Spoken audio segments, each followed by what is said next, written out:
So although the statement skeletal muscles produce different forces for different tasks is perhaps not surprising, maybe you really haven't stopped to think about how muscles are able to do this. So now that we know a little bit about muscle physiology, let's look at exactly how this works. So let's begin with a concept called the motor unit. So each muscle cell or muscle fiber is served by a single motor neuron from a motor nerve. And so that's what you're seeing in this diagram here on the right. The motor neuron that serves each skeletal muscle cell may branch extensively to make a neuromuscular junction with several skeletal muscle cells. So it's not uncommon for one neuron to control hundreds of skeletal muscle cells or fibers. And so, for example, here, this neuron that's labeled as motor unit X serves the muscle cells or fibers in red here, and motor unit Y serves the muscle cells or fibers that are in the tan color here. So the motor unit is defined as one motor neuron in all of the skeletal muscle cells or fibers that it innervates or controls. That is, all of the skeletal muscle fibers that one neuron makes a neuromuscular junction with. So in this example on the right, if we return to this, we have two relatively small motor units, given that some motor units can have several hundred skeletal muscle cells. These two are relatively small in comparison to those, but they illustrate the point pretty nicely. So motor unit X here at the top of this diagram is the motor neuron here from the, what I assume is the spinal cord here, that serves the muscle cells that are colored in red, and so there are 5 cells here that are colored in red, and so motor unit X controls those 5 skeletal muscle cells. Motor unit Y controls the skeletal muscle cells that are in the tan color, and there are 7 of those. So what this means is that when motor unit X fires, that is when this neuron is stimulated, all 5 of these red skeletal muscle cells that are here will contract. If motor unit Y were to fire, then all 7 of those tan colored skeletal muscle cells will contract.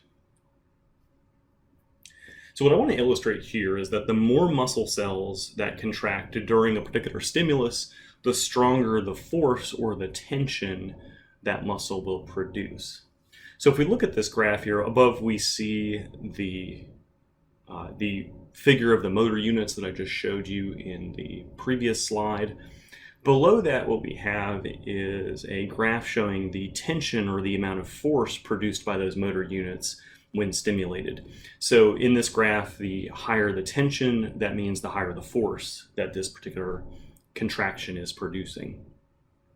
And the stimuli here implies which motor unit is stimulated. So X implies that motor unit X with its 5 muscle fibers is stimulated.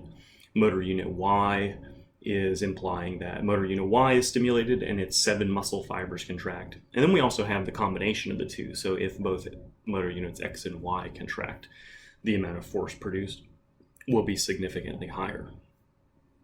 So what this is illustrating here is that if muscles need to only produce small amounts of force, only a few muscle fibers will be stimulated to contract. That is, if a task requires only a small amount of force, then maybe our nervous system will only recruit motor unit X by itself or motor unit Y by itself, since 5 and 7 muscle fibers is going to produce relatively little amounts of force in terms of a whole muscle.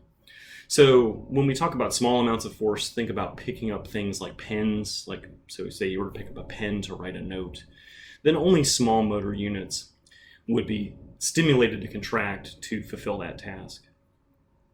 If large amounts of force are required, like picking up a heavy barbell, for example, or something like that, then more motor units will be stimulated to produce higher tension. So in this example here, even though we have 2 small motor units, if motor units X and Y were to contract together, they will produce more tension or more force than either motor unit X or motor unit Y would by itself. Now, normally when we have a high amount of force and we're picking it, or required, and we have a heavy object that we're picking up, usually all of the muscle cells in that particular muscle will be stimulated to contract, and so that muscle will produce the maximum amount of force that it is capable of